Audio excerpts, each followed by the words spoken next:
will show you how to install a rear-view mirror Android dashcam with navigation. First of all, we have to decide what the installation wiring route will be, and after to start to disassemble.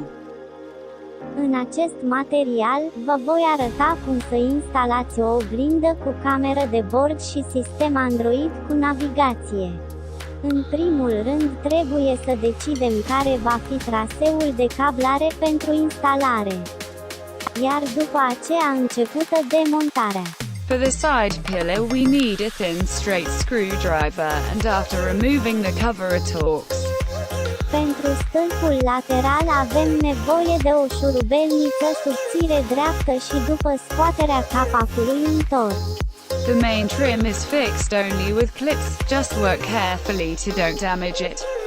Trimul principal este fixat doar cu cleme, lucrați cu atenție pentru a nu îl deteriora. For the navigation cover we have 2 screws and after only clips. Pentru capacul de la navigație avem 2 șuruburi și după fixare doar în cleme.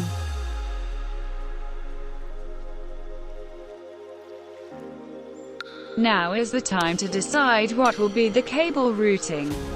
You just have to be careful to not damage the cable, and afterwards the cable is not restricting the reassembly. Acum este momentul să decidem pe unde va fi montat cablajul. Trebuie doar să aveți grijă să nu deteriorați cablul, iar ulterior cablul nu restricționează reasamblarea.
The electrical connection you can decide how to do it.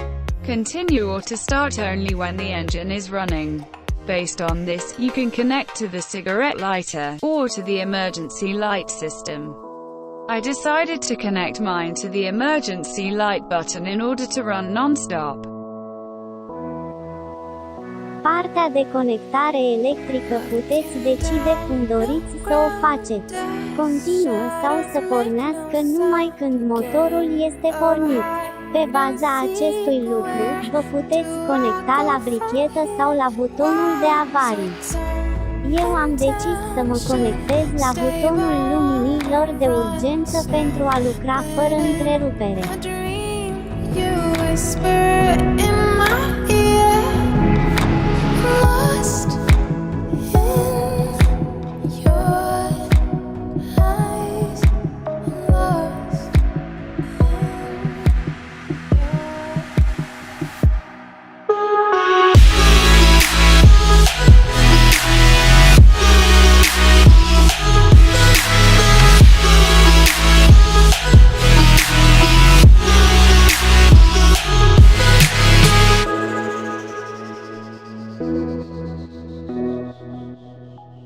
In the area of the airbag, the wiring must be passed in the back of the airbag to avoid possible risks in the case of an event.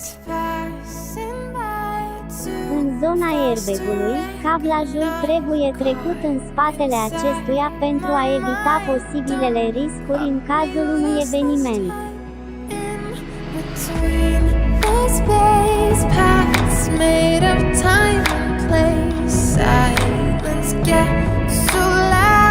To strangers in the crowd, walls are torn.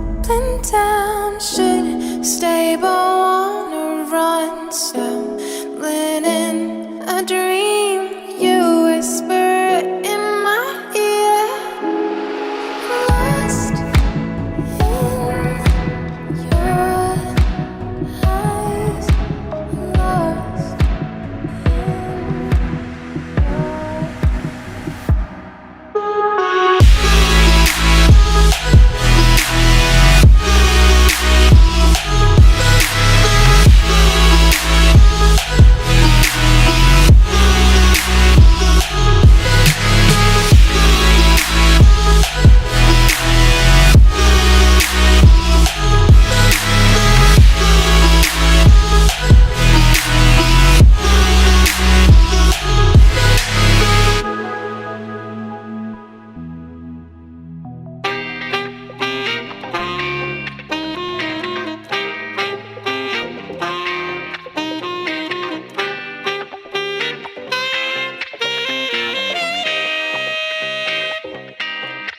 Enchanté.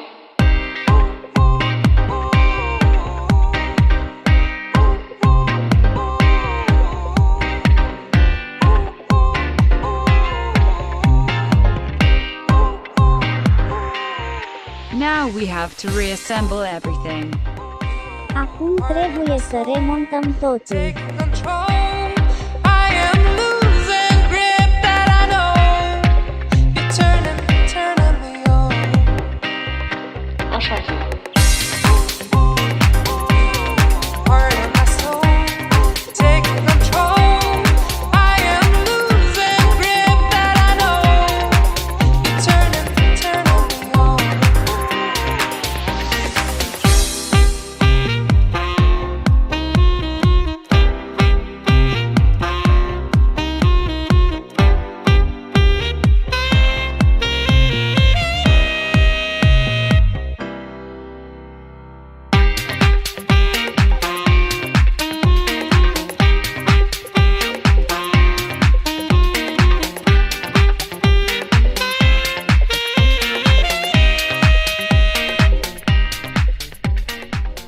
Cable management must be done for these three cables: power cable, GPS and the secondary camera.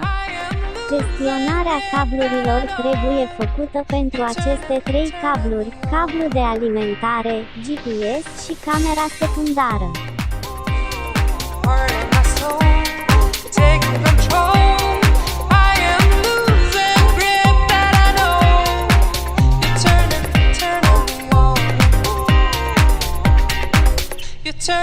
Turning me on.